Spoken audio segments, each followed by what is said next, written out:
الحمد لله وحده والصلاة والسلام على من لا نبي بعده وأشهد أن لا إله إلا الله وحده لا شريك له وأشهد أن سيدنا ومولانا محمدا عبده ورسوله صلى الله تعالى عليه وعلى آله وأصحابه وبارك وسلم.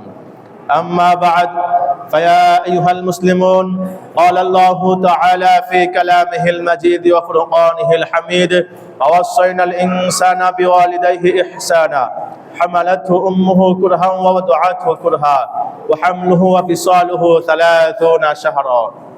أيها الحاضرون قال رسول الله صلى الله عليه وسلم رضا الرب في رضا الوالدين وسخط الرب في سخط الوالدين أو كما قال عليه الصلاة والسلام. أعوذ بالله من الشيطان الرجيم أن اشكر لي ولوالديك.